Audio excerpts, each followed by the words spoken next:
too for growing the Rumble too. Everyone's been great with that. All right, Jim, we are back. Yeah, I'm making my little it's not a nameplate, it's a date plate. Yep. And we need to fight the fraud, which is really all over the place. I've got about 5 people pretending to be me, and some nice clients have said, "Jim, are you aware of this guy?"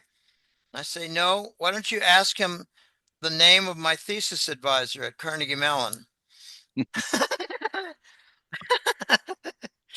Um, he won't know, but he'll probably do something stupid and coy. All right. I got some information that's really quite juicy regarding the silver market. As we know, on Friday, we had one of the biggest criminal events in modern history regarding the precious metals market. We had a combination of margin calls. I mean, if you get a futures contract, you shouldn't expect to get a margin call just because they feel like it. This is what I was working on. Today is Sunday, February 1. Um, but they did that, and a few big Wall Street banks did something called spoofing. That means they put a huge sell order just above, like let's just say it was 110 or 105, 105. They put a huge sell order at 107, and it would Hmm. scare the market. They would think, oh my gosh, somebody knows something that I don't know. They got a huge sell order. We better sell. And it causes a cascade effect. It's illegal. And there are two JP Morgan um, traders who went to jail, and they had a $900 million fine for doing exactly that Wow. uh, in the year 2020. So there might be some investigations, there might be some follow up. Um, and it's all kind of exciting to see that there might be some justice for the criminal event that occurred on Friday. But there's more to this. UBS, they did something that was underhanded. Now, for those who think that SLV, the fund, is to take a position with actual metal in silver, you're grossly mistaken. You're 180 degrees off. The SLV fund is managed by UBS in Switzerland, Union Bank of Switzerland, Hmm. and it is designed to short the silver market. So all the money that is invested in SLV is used to suppress and bring down the silver price, and they are big fat liars. Okay, UBS was involved in Shanghai. They were active in Shanghai to bring down the price there by shorting. They decided they're not going to short in the United States. They got that covered with the spoofing and the margin calls and the increase in the margin requirements. It was a full blown 3 day event that you're quite aware of. But here's something that's not a market manipulation, it's more like a market reaction. Typically, if the silver market goes down a certain amount, the mining stocks will go down twice that amount. Hmm. So if you get a 5% move down in silver, the mining stocks will go down 10%, Hmm. roughly. So what do you think the mining stocks did on Friday? No, they did not go down 39% like silver did. They went down 22. Hmm. So do some reverse engineering. This is fun. The silver market went down, let's just say $40.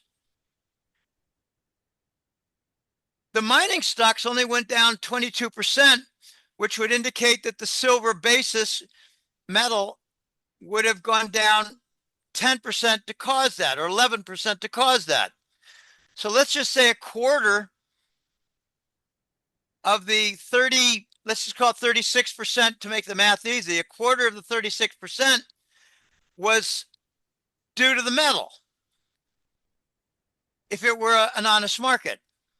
That would mean that only nine, oh gosh, I haven't worked this all out in my mind.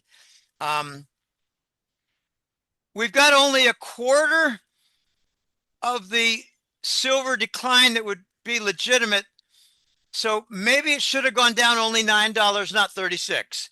$9 or $10, not 38%.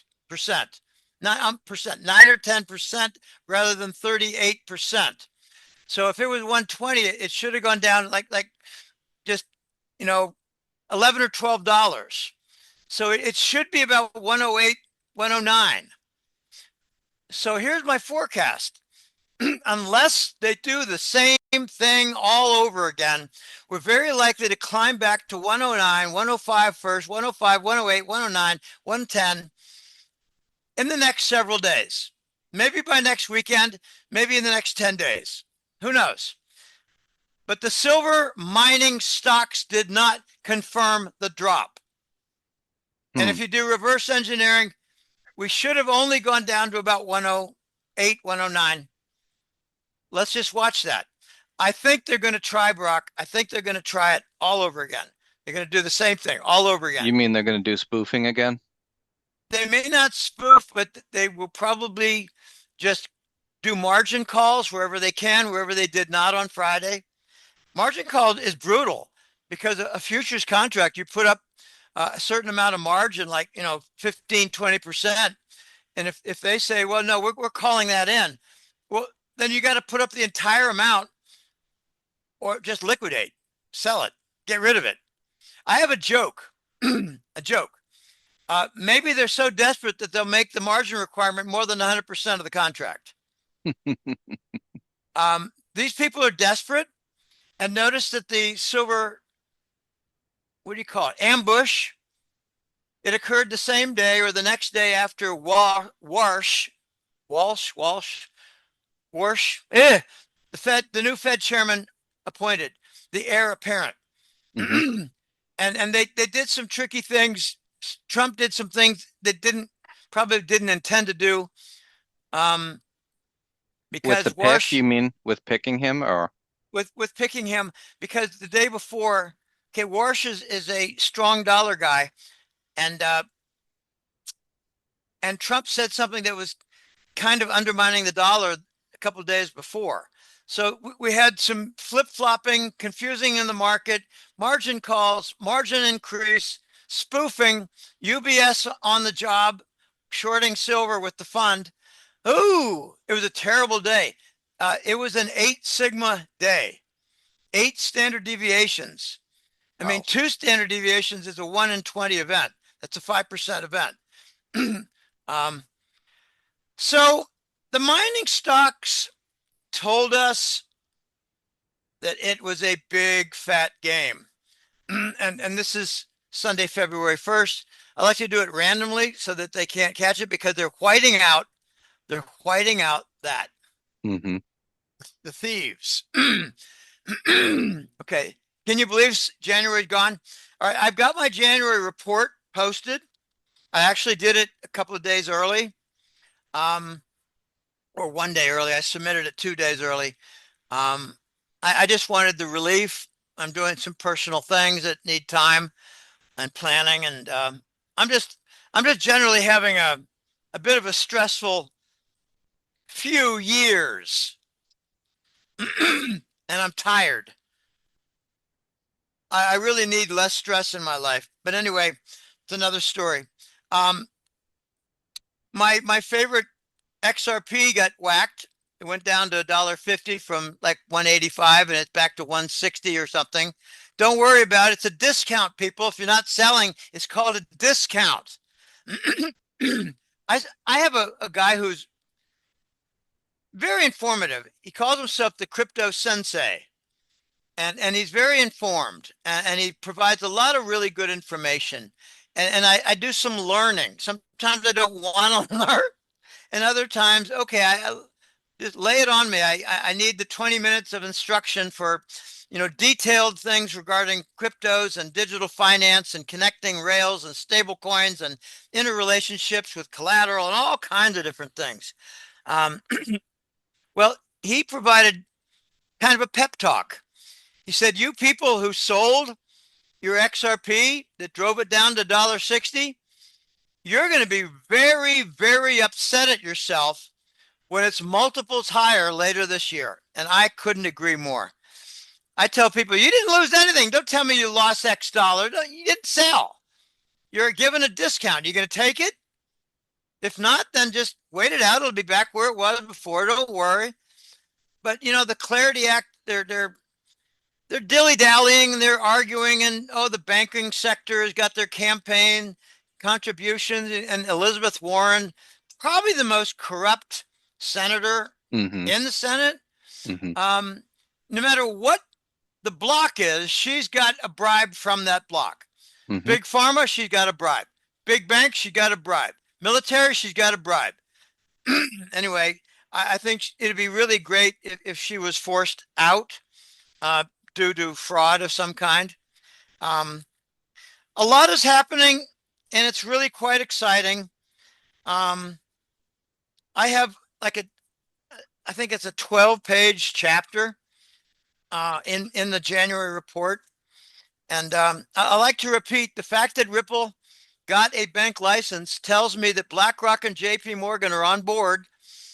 And if they're on board, they probably have been accumulating 5 billion coins worth before a cool $10 billion. And if we go up tenfold, they got $100 billion to offset their insolvent bond situation. Okay, there's a lot going on. I think, okay, this is a play, an interpretation on words, on labels. If you do research on XRP, you will learn it was designed to be the bridge asset for cross-border trade. What's trade payment? The Treasury bill is the trade payment standard. You get a Korean ship loaded with all kinds of stuff, cars, cell phones, etc., televisions, and they take a trade payment of the U.S. Treasury bill. What's the difference between trade payment and cross-border payment? Not much. In fact, I was gonna cross-border, say time. no, cross-border payments are quick. You got to do them. Here's my interpretation, and it could be a little off. If you're doing cross-border payment, you're doing the trade payment, which is country to country, central bank to central bank. But trade payment is less than cross-border, because if Brazil has a cement contract in Argentina for a big port project, well, that's a cross-border payment, and it's done like a contract. It's not like quarterly or monthly trade payment, net settlement. I think a trade payment is monthly net settlement. Okay, cross-border is even bigger. So if you unwind the word games, what you get is that XRP is going to replace the Treasury bill for trade payment. And the fact that Ripple got a bank license tells me they got it. They got it. And now Wall Street's going to be a cheerleader. And BlackRock and JP Morgan, they're going to be influencing the rest of the world. Like, there's a big JP Morgan in Switzerland.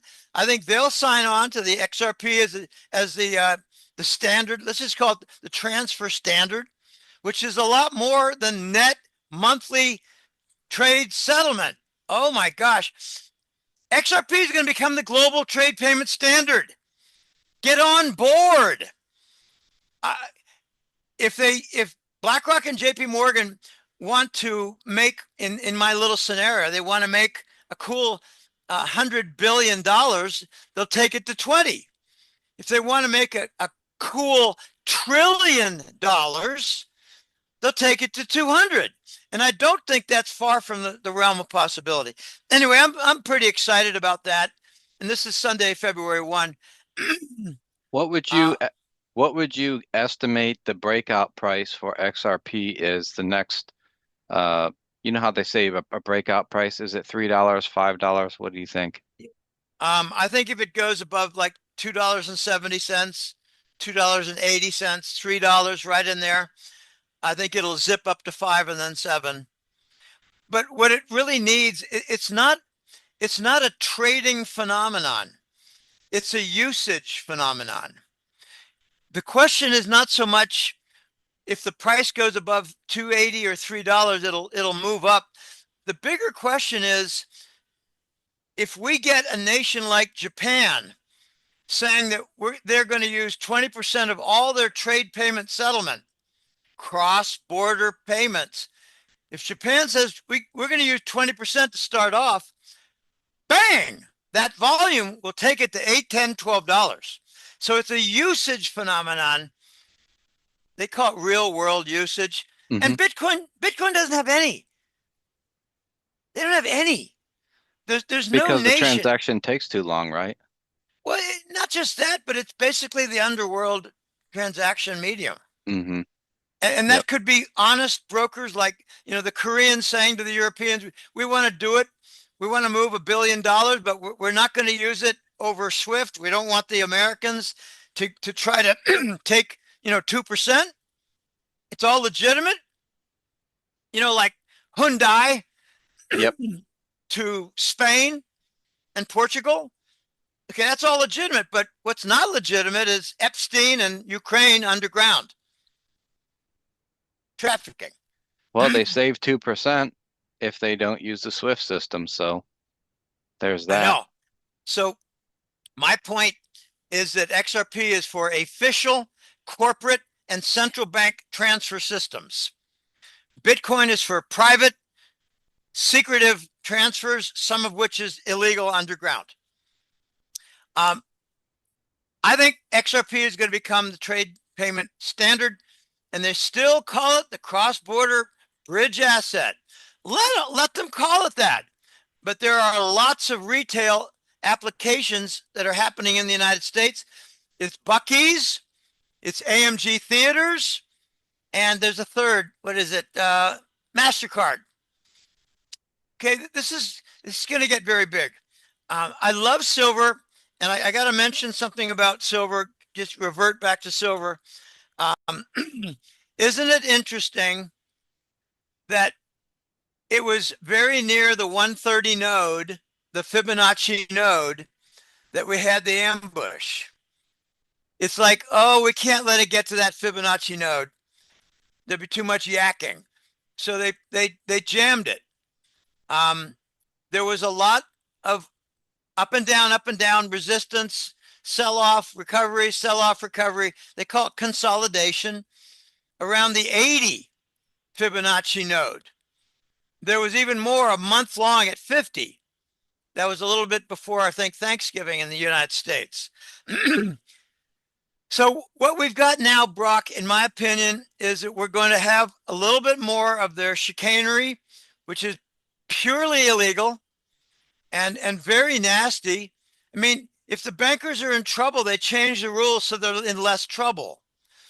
Well, why isn't an independent party involved? The answer is simple. Because the bankers assigned the independent party to be loaded with their friends who are now the regulators. Okay, Trump can change that with the CFTC and with certain market regulators with gold and silver. And I'm not an expert in that, but I'm sure he can. What we've got now, they cannot do margin calls on companies and positions that have already gotten a margin call. They cannot raise the margins to a high level for a company or trading firm that has already had its margin raised. They can try to spoof again, but if somebody is already sold after being frightened, they can't spoof that person again. So what they're doing is they're removing the resistance to going right back to 120. That's where I think we're going. And it could be before February is over. I mean, look And how then quickly. if it goes back, let's say by the end of February, it goes back to 120 an ounce, then what's the new breakout price? Is it 135 or? It is it's hard to say. I don't know. But I'm focusing on the Fibonacci nodes. Um Around 130. yeah. So I think we're going to blow through 130 this spring. Wow. You got to remember, here's the dichotomy and the fingerprints of the corruption. In New York and the West, there's no metal. How does it go down 30 something percent if there's no metal? I don't know.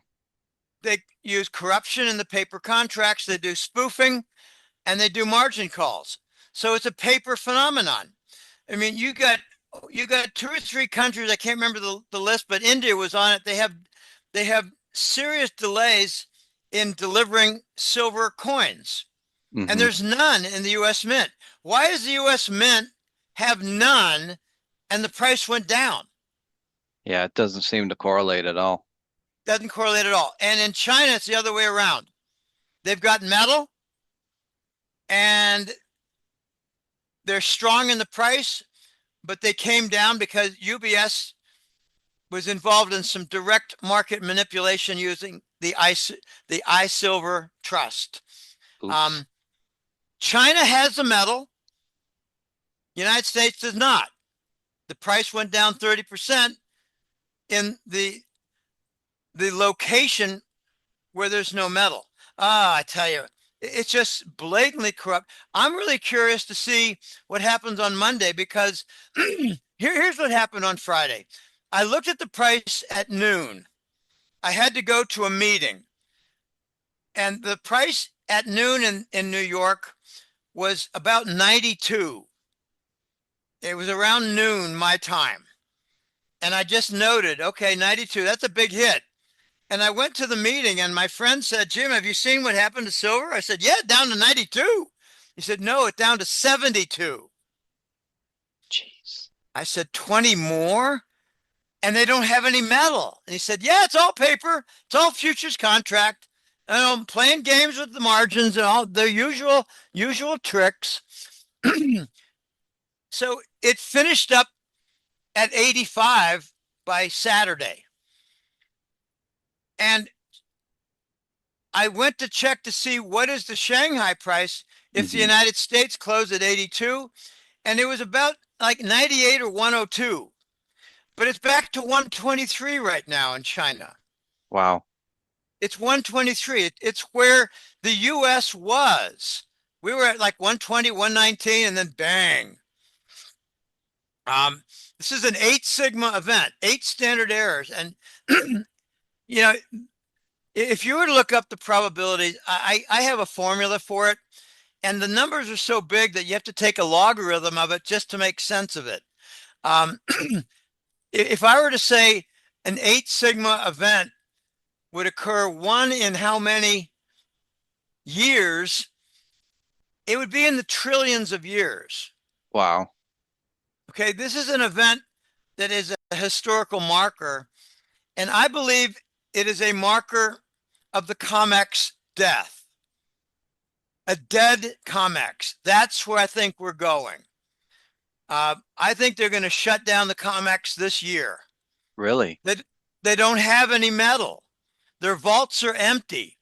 JP Morgan withdrew in November, withdrew 230 million ounces, MOZ. They realized, oh, the price is going up. We better move our metal out of that vault so that if it goes up in value, JP Morgan benefit. Oh my gosh. Okay, we're going to have some lawsuits over the spoofing because that has precedent now as Hmm. being a violation with a $920 million fine and 2 men in prison.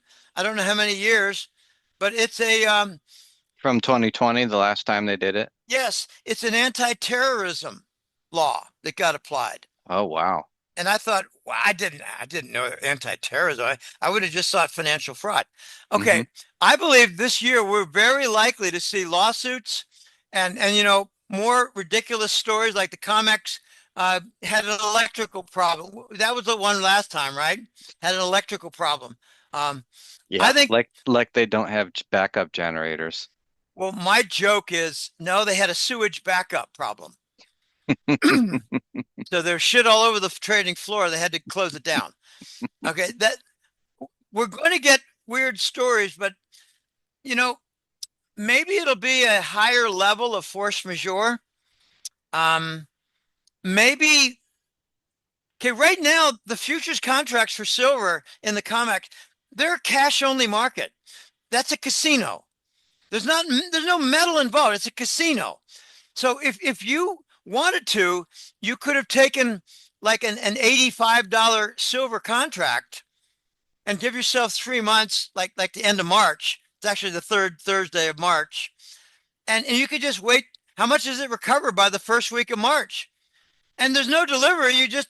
It's a wager. It's a Vegas casino. That's what COMEX is now. Oh, I got to mention something really important. It was about a month ago. China said we're not going to honor buying contracts from New York. We're not Wow. going to honor COMEX New York contracts because what they were doing, there's something called exchange for physical. They were buying a contract cheap in New York, going over to Shanghai and getting delivery where it was worth more. Hmm. Shanghai said, we're not doing that anymore. You guys are corrupt in New York. You guys don't have metal in New York. We're not going to make that connection. It's an arbitrage. We're Hmm. not going to permit the arbitrage. And that's a I very can't, important. Go ahead. no, I can't blame them for stopping that. I had a question while you're speaking about Shanghai and silver and so forth. I have a buddy that buys he buys tubes of silver rounds, you know. He prefers to buy the United States coins, but he told me don't ever buy the coins that were minted in China because he doesn't believe that the coin in the inside is pure silver, 0.99 silver all the way through. And I said, well, you'd have to section one. You'd have to cut one in half and then take it to somebody that has the XRF gun and shoot the side of it to make sure the whole thing is silver. Have you ever heard anything like that? Would you be I, worried about buying coins from China? I would not buy coins from China for two important reasons. One is I think it's called a panda bear. Um, and there might be a lot of dealers that say we don't want it because we're at a trade war with China. Okay, that's one reason. The other reason is that I read this was several months ago that China has one out of every three coins is a counterfeit. Okay, So why bother? If they don't have supply, then buy junk silver. right. If you have to, maybe look for Britannia. Britannia is the British silver Hmm. coin. Um, and I'm not sure. I've never Australian, Australia. Australian have the kangaroos. Yep, The Austrian Philharmonics, I believe they also have silver. yep. I've never seen a Krugerrand or a Philharmonic silver, but I'm told that they exist. Yeah, they exist. The Russians also have, but I would not buy from Russia or United or China for Okay. the simple reason that dealers might say, "Yeah, I need coin supply, but I don't want it." You can also buy from the Sunshine Silver Round. Now they're out of Idaho, but they got some big sales offices in Arizona. Okay. Every time I got a client who says I bought a bunch of Sunshine Rounds, and they're becoming standard. They're becoming the leading standard silver round in the United Okay. States. You So mean it's non-minted. It's just bullion, right? non-mint. It's Yes, bullion. it's Yeah. bullion and like it just says Sunshine 10Z silver. That's Yep. it. I've seen that And before. I have yet to see one. I should really do a Google search just so I can see a picture of one. We have a But coin dealer right down the street. that's good to know. That's very good to know. uh, what I wanted to say was that it's about 3 or 4 times in the last couple of years, a client has said, I bought some silver rounds. I said, where? They said, Arizona, they ship. Um, and after a while, I came to learn that they are becoming the standard in the United States for the silver round. There's several different silver rounds. Hmm. Um, uh, Lord Hemke has, the TF metals. He's got silver rounds. I've But bought from SD Bullion. I think it's South Dakota Bullion, maybe. I don't know, but it's called SD Bullion. yeah, yeah, and they got silver rounds, or do you mean you bought They have a whole silver bunch. eagles? They have eagles. They have minted coins. They have bullion. They have all that. Yeah. Well, what we're going to see in the United States is no supply.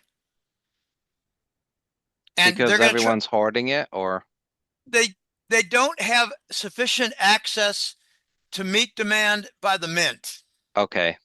The mint said something 2 weeks ago that is hilarious. It says on the mint site, it says, we recognize the silver price as 173, 173. Wow. And then underneath it says, but we have no supply. Wow. To me, that means the price is over 173. I don't really care what the casino at COMEX has to say. I believe that we are firmly in physical price discovery, and that is happening in Shanghai. This is very exciting. We're watching history made. We watched a historic move in the last, I think 1 year. We went from low 30s to 100, and one of the best assets in the world this year has been silver. And then we saw a historic criminal pounce raid. And the only thing that was missing was selling a year's output of mining silver output on a single day. That's the only thing that was missing. They Wow. used margin, they used the UBS, and they used spoofing. Maybe tomorrow they will use dumping an annual mine output in a single day. Wow. They've done it in a 90-minute period. They've done it in a 90-minute period. I've seen eight or 10 over the years. And it's kind of funny now. I mean, when I started the newsletter in 04, I was a young pup. I was 52 years old, and I was experiencing statistics. And I just want to lay something on the audience here. I am not an economist, and I'm not a financial analyst by education. I have no master's degree in finance. I have no master's or doctorate in economics. I have something better. It's a statistics doctorate. And what I say on my bio, I don't have public articles anymore. I haven't written one in 5 years. I have a doctorate in statistics from Carnegie Mellon, and I am unencumbered by the limitations of economics credentials, which means I don't have the disadvantage of having a doctorate in economics because they're idiots. They're corrupted, and most of the professional economists are in think tank, government, big banks, and they're told what to write. So I noticed something a year before I started the newsletter, Brock. I thought, where are the honest broker economists? And a friend of mine said, Jim, they all work for the government or banks. And I did some thinking and I came back to him and said, yeah, there's some in the private sector, like in institutions like the Brookings, and that they're little offshoots of Harvard, an offshoot of Stanford, and an offshoot of University of Chicago. And they're all corrupt. They're all fascist organizations. Mm-hmm. And my friend said to me, why don't you start a newsletter? And I said, golly, what an idea. I never thought about that. Then I got laid off and I thought, okay, I'm going to do it. And you never look back. The serendipity, never look back, serendipity of being laid off. And here's the reality. I was in a consulting firm. I was making good money. They couldn't keep me sufficiently busy. So they hired 2 people to replace me, each one with half the salary. Wow. And they handed them projects. They didn't say, you need to develop a project. You need to win a new project, because that's what the environment they put me in, and it didn't work. I've done some really snazzy things with a lot of millions involved as benefits, but I couldn't do anything for them in that last consulting firm job. So they laid me off, and I immediately started a newsletter. Well, it was about 4 or 5 months later. I bounced around it. I just had some other ideas that I wanted to pursue. I was an assistant for, the von Mises Austrian School of Economics. I've heard it. Yeah, well, it's sound money. It's gold-backed Okay. money. There's no exception. Gold-backed money, or it's all false and fake and corrupted and doesn't work. It leads to problems. No fiat. I was an assistant for a leading economist who was an Austrian scholar. Austrian. He was German, but when you say that you're an Austrian economist, it means you follow the Austrian school of economics of Hmm. sound money. It's Ludwig von Mises, Mises. And I was his assistant for a few months, and I thought, I'm going to start my own. I'm going to compete against him. And we met in Germany at a conference, and he was very nice to me. He was I a was good in dude. He was a good dude. He was a good. No, he wasn't. No, he wasn't. No, he wasn't a nice man. No, he was kind to me at the conference because I insulted him the previous day in front of his Swiss clients. Oops. No regret. I insulted him in a factual way because he was coming down on U.S. corporations in a way that wasn't justified. I said, "You don't know what you're talking about." I gave him an example. I gave him another example. I said, "Why don't you do your homework a little bit better?" And left side, right side, Swiss mutual fund managers. Oops. Oops for him, not for Oops. me. Yeah, oops for him. Yeah. And the next day he apologized to me and said, "You're right, Jim. Can I join you at your dinner table?" And I thought, I can't say no. I wanted to say no. No, you're an ass. You made your maid, you made your assistant, your cook, you made her cry for no reason. And she came to me crying. Oh my gosh. Anyway, that's a long story. There's a lot to it. He was not a nice man. So what I did, Brock, was I put my boot on his neck. I stood up with a banner for a newsletter. And this is Sunday, February 1st, in case people are wondering. In case you thieves think that you can outsmart us, and I'm just going to be moving this randomly around so you can't. Anyway, February 1st, Sunday. I tell you, what happened this week had nothing to do with gold. Had nothing to do with the gold standard. Some people said to me, "Jim, aren't you aware that there was an announcement that Trump was going to have a gold-backed dollar?" I thought, no, I don't think I so. don't think so. And I'll tell you why. And I mentioned this earlier with another fellow. Let's suppose we have a gold-backed dollar and we're selling bonds, treasury bonds, Hmm. and we're out there selling the bonds, and the bonds are backed by the dollar, and the dollar is gold-backed. Therefore, anyone who buys a bond can sell it and redeem it in gold. Okay, this is not complicated. If we have debt and it's dollar denominated and the dollar is backed by gold, they can buy our debt and then come with a big batch in a wheelbarrow and say, "I want the gold." Yep. well, And we don't have enough gold. yeah, that's exactly it. But here's the details. Every 100 days, we have another $1 trillion. And we have treasury bonds, and foreigners can buy that. So if it's all foreigners buying, but that's not the case, we're printing money and we're buying our own debt secretly, Yep. and we're doing it at the Exchange Stabilization Fund, but you didn't hear it from me. Okay, if there's an extra $1 trillion from a 100-day period, and it's all foreign owned, they can come forward and demand 8,000 tons of gold. Every 100 days, we're vulnerable for 8,000 tons for gold.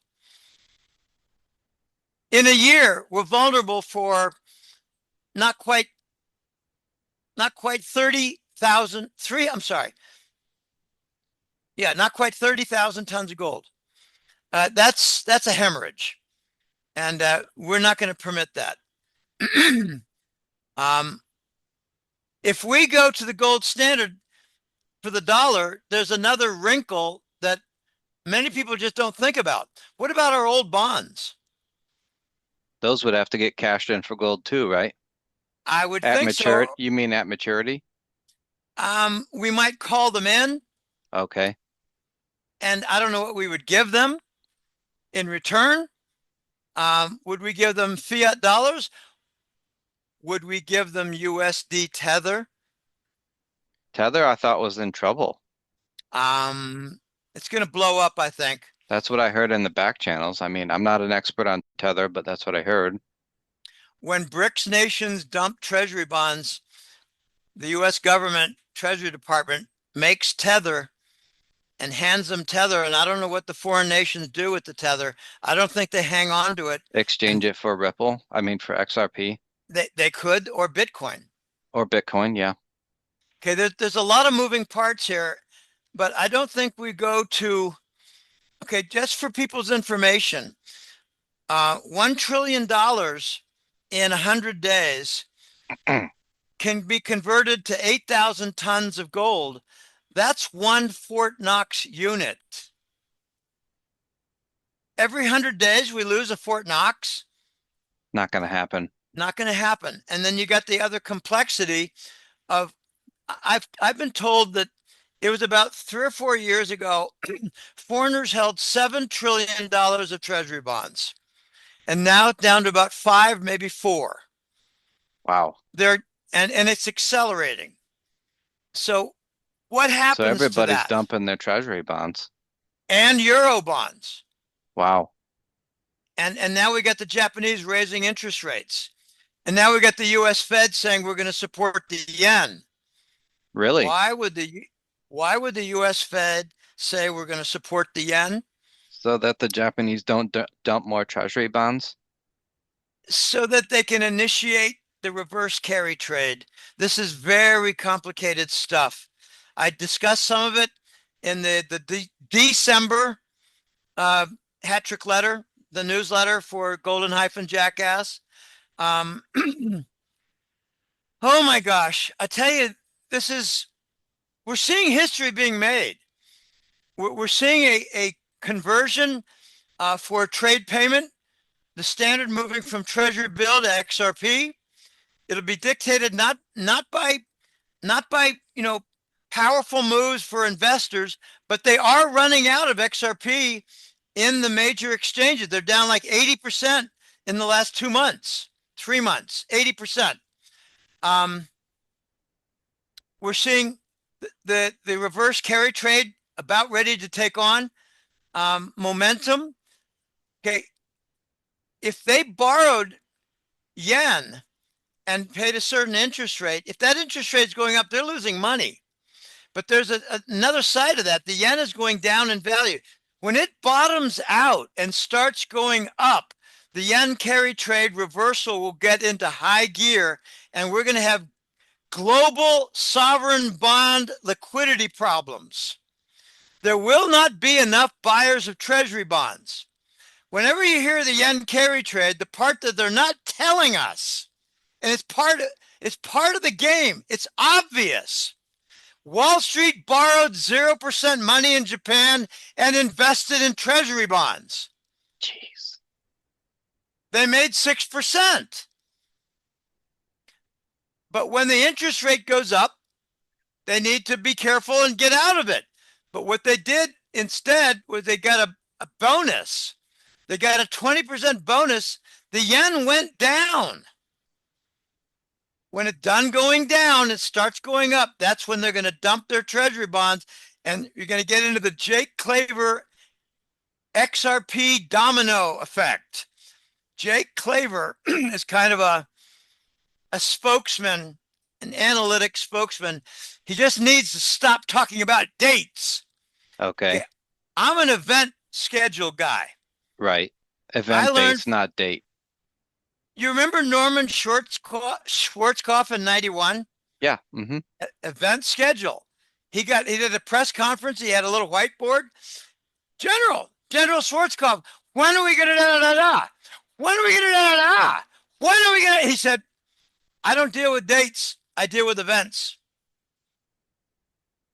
When we clean out Kuwait, then we will do the next event.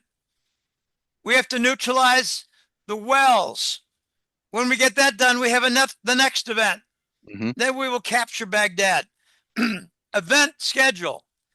We have to see the Clarity Act. We have to get it done. It could be done in components. I don't know. It's a possibility. Where is it sitting right now? It's in the Senate. It's being deliberated. It's being altered. It's being debated.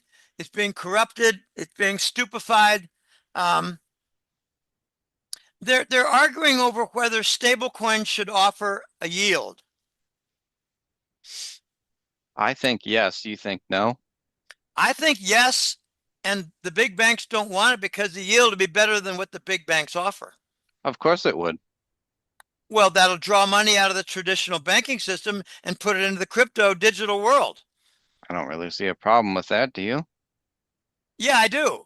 Wall Street banks will shoot people dead who want to advocate that.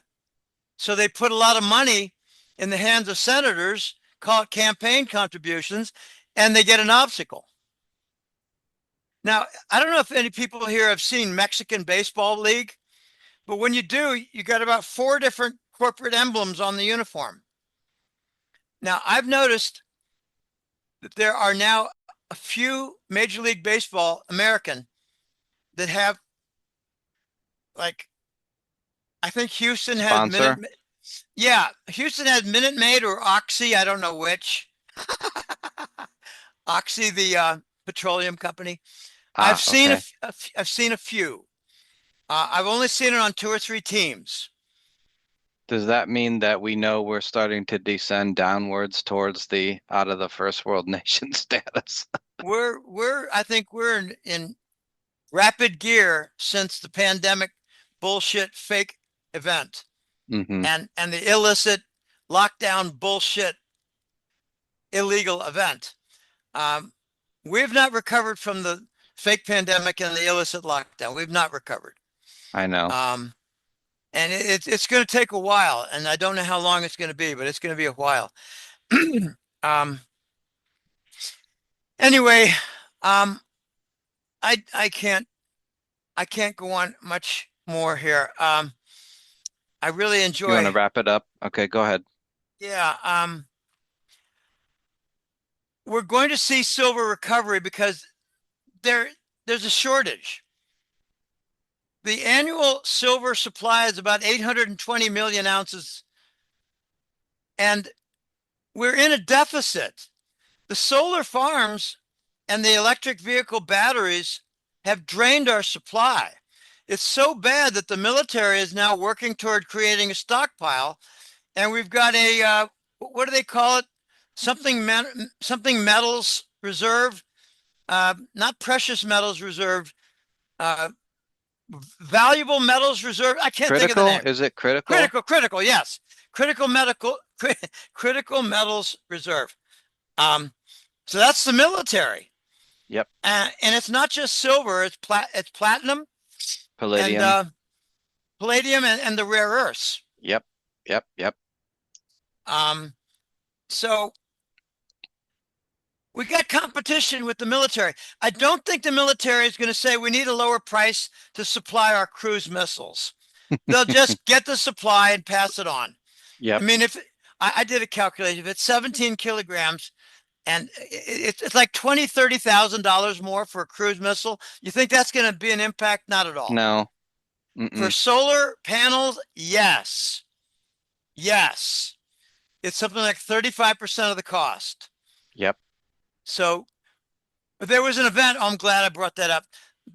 On Friday, a Nevada solar panel company had an expiration of their $80 supply contract, and they put out an order and they said, we're offering $155 for a silver supply contract for our solar panel manufacturing. $155, and it went blank. Nobody took it. Wow. So what's the silver price in the United States? The hell with Maybe the COMEX. 180, 190. Could be. It's over 155. There's no Mm-hmm. supply. Nobody took it. Okay, Wow. this is going to happen over and over and over again. So we're going to have a good recovery. Let them play their games. They're going to exhaust their arsenal, and then we will have to follow the Shanghai price because Shanghai has physical price discovery.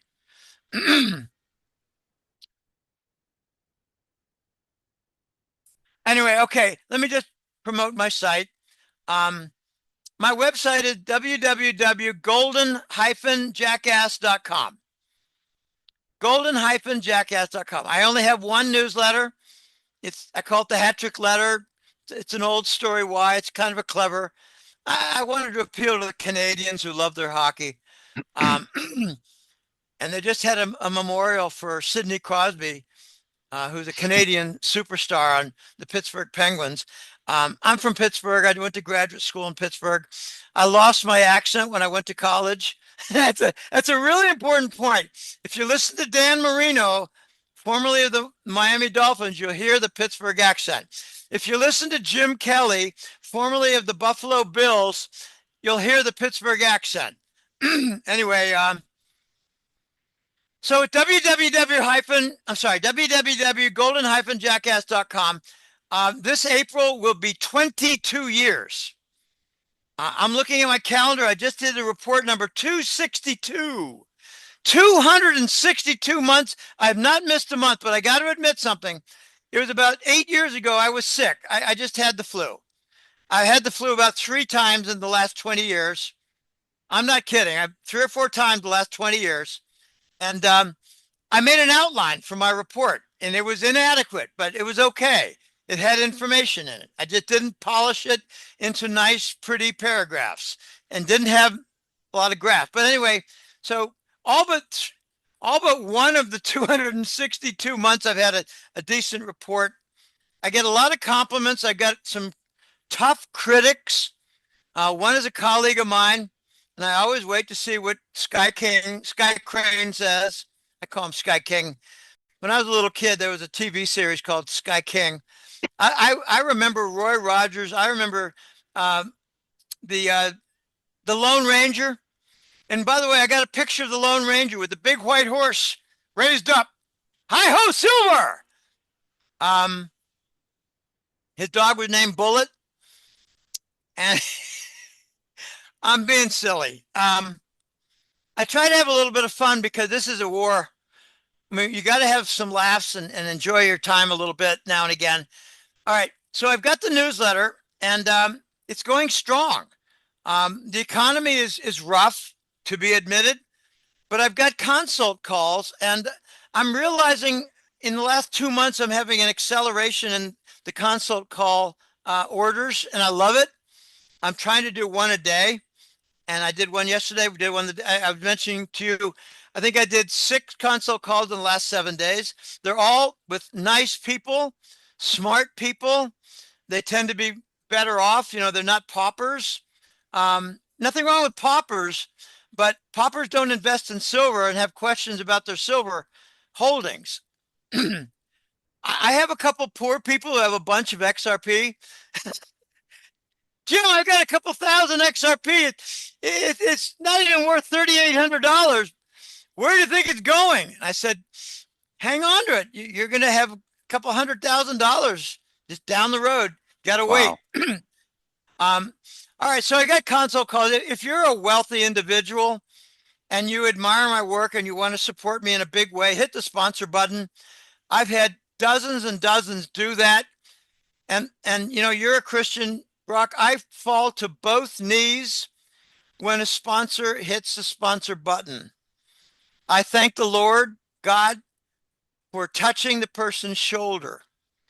I had a consult call a couple of weeks ago, a really nice couple in the Western United States. And they said, Jim, you gave extra time. We'll be giving you a donation. We want to keep you strong.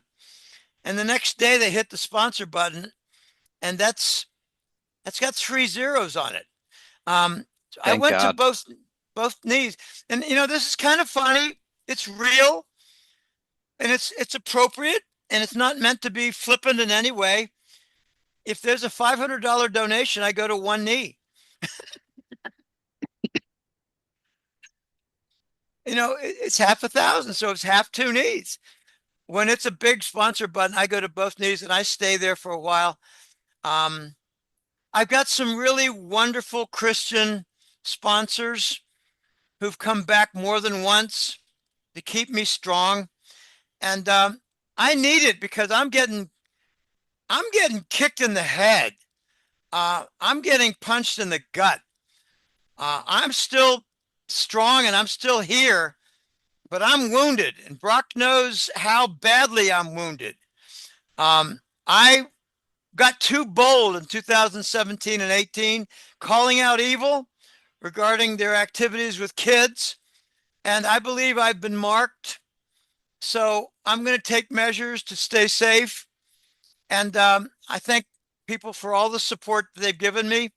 And just a reminder, this is Sunday, February 1, for those who want to steal the content. And by the way, I have no contributions, no big items that I put on YouTube or Twitter or Rumble. I have none. So anything you see, like the Jim Willie channel, that's not me. There's three or fake. four Yeah. people. There's three or four people. I have So people that copy ours too, so I understand. just challenge them, you guys. Challenge them in the audience. Say, hey, the real Jim Willie is calling you a fake, and he has a question. What's the name of your thesis advisor at Carnegie Mellon, your doctoral advisor? And furthermore, what's the name of your Staples manager? And they're going to go blank and just work to shut them down. Shut them up, then shut them down. Those are the two questions. The name of my manager at Staples, I only had one. I tell you, there's a lot of dishonesty, and Rumble and YouTube and Twitter, they have no interest in cleaning it up. They say, all right, you accuse that guy of being an impersonator, but can you prove your identity, Jim? What do I do? Give them an email with my passport on it? I would be hesitant to do that. I'm not going to do that. So Oh, he froze for a second. Hopefully he comes back.